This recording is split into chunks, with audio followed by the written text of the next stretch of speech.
Assalamualaikum warahmatullahi wabarakatuh, teman-teman semua. Waalaikumsalam. Di depan kita ini kembali kita sudah bersama dengan Nenek Lia, seorang nenek yang bisa melihat suatu kegaiban, teman-teman. Dan di sini kembali Nek, kita melanjutkan perihal semalam membahas tentang Mbak Yu, di mana Mbak Yu telah meninggal dunia. Dan Mbak Yu juga seorang peramal yang banyak meramalkan suatu kejadian-kejadian yang terbukti terjadi seperti itu, Dek. Alhamdulillahirabbil alamin, itu perkataanmu akan saya terima. Tapi kalau untuk mendoai dia, karena dia suaminya katanya ular, jadi saya nggak ada pengajian tentang di situ. Maaf, saya kalau untuk mendoain dia itu nggak berani. Karena pengajian saya bukan ke situ. Saya Syekh Wali Kutub Warokan itu adalah yang anak-anaknya semua yang mengajarin saya, nggak ada kayak gitu. Tapi saya bukan mencaci dia, dicarilah orang yang bisa ijeknya yang supaya dia jumpa, supaya dia bisa menobatkan ini, karena dia udah meninggal, kapan dia kita bisa bicara sama dia.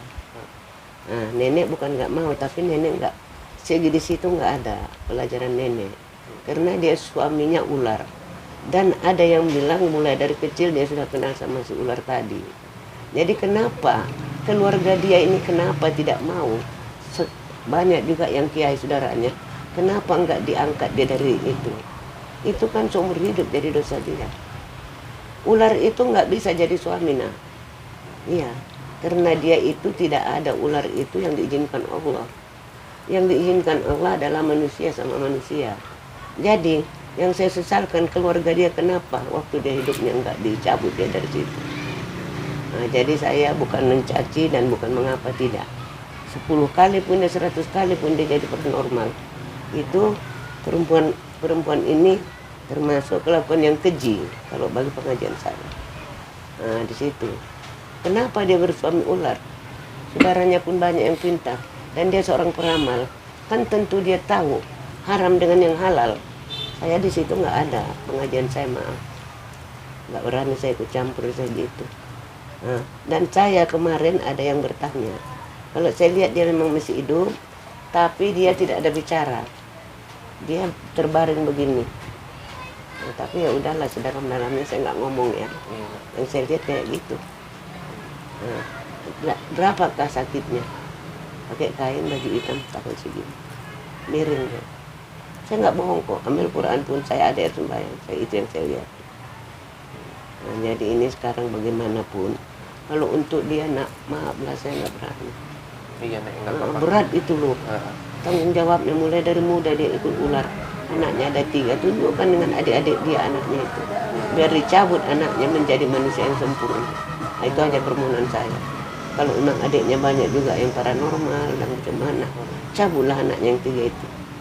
Tunjukkan dia sebenarnya supaya dia jadi manusia yang biasa kayak kita. Itu kayak mana caranya, Nek? Saya baru dengar pertama kali ini, Nek. Iya, kan katanya ada anaknya 3. Iya. Nah, keluarga dia kan banyak yang pintar. Coba ambil roh dia, biarpun dia udah meninggal, dekatkan rohnya. Minta anak itu supaya ditunjukkan yang kalau sebenarnya ada. Dan namanya laki dia itu ular itu kan tentu ada. Sedangkan ular dia itu tentu ada namanya. Minta anak itu ditunjukkan supaya dia jadi manusia biasa. Kalau yang saya bilang ini, itu yang saya bilang ada di Sungai Logi. Nah, tapi dia udah mati mama bapaknya.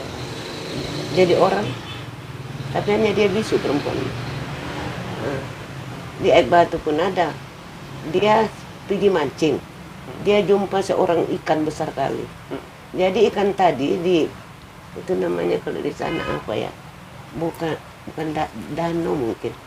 Ikan ini sudah kena pancing itu. Bang, saya bukan ikan, saya putri katanya. Tolong bawa saya ke darat, ditimbang ikan itu 25 kilo. Dibawa ke darat. Saya putri katanya. Bawa saya pulang bang, dibawa dia. Dia mancing malam, dibawa ke rumahnya. Dibuka dari pancing itu. Dimasukkan dia ke dalam ember besar.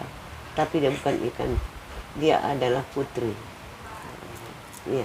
Jadi, Nek, kalau misalkan ya Mbak Yu ini kan menikah dan mempunyai anak, berarti itu semua yang berhubungan dengan makhluk siluman seperti itu dan memiliki anak, berarti bisa diwujudkan sebagai manusia Kalau biasa. memang orangnya pintar, kenapa enggak?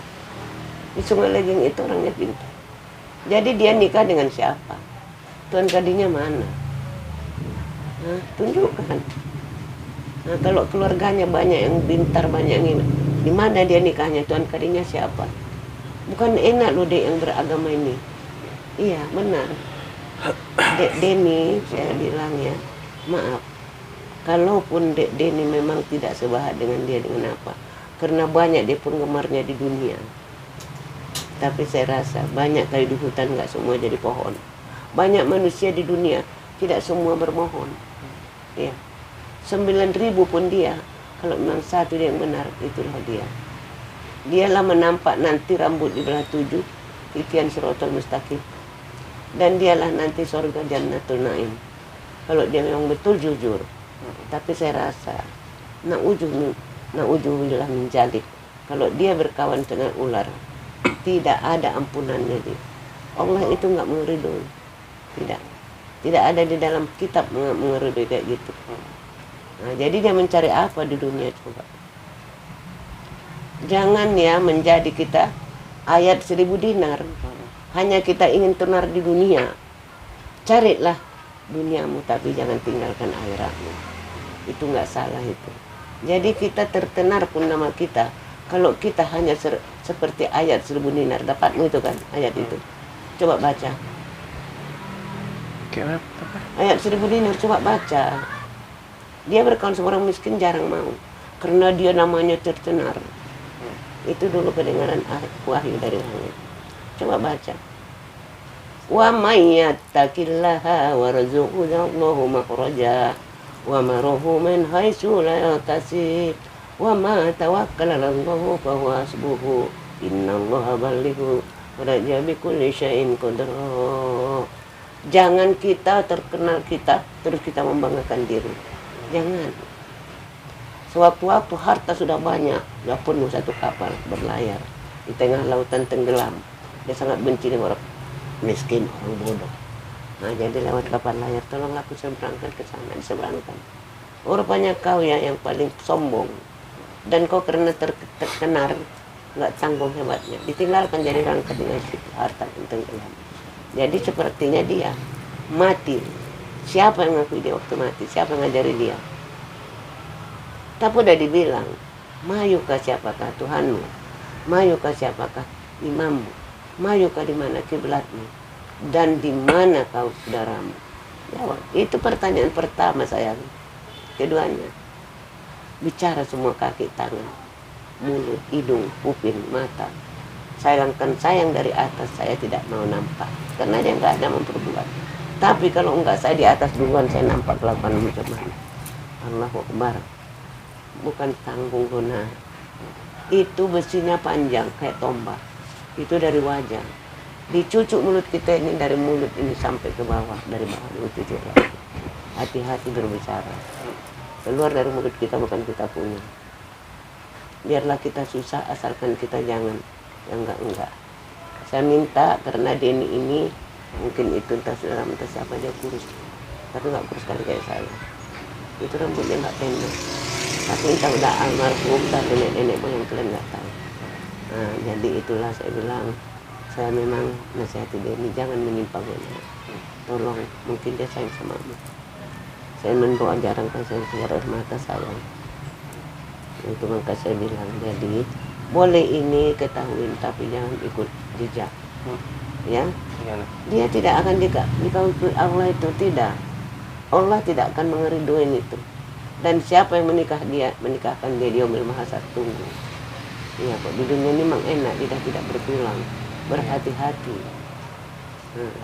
Kalau memang banyak saudaranya yang pintar, yang kiai, tariklah dia.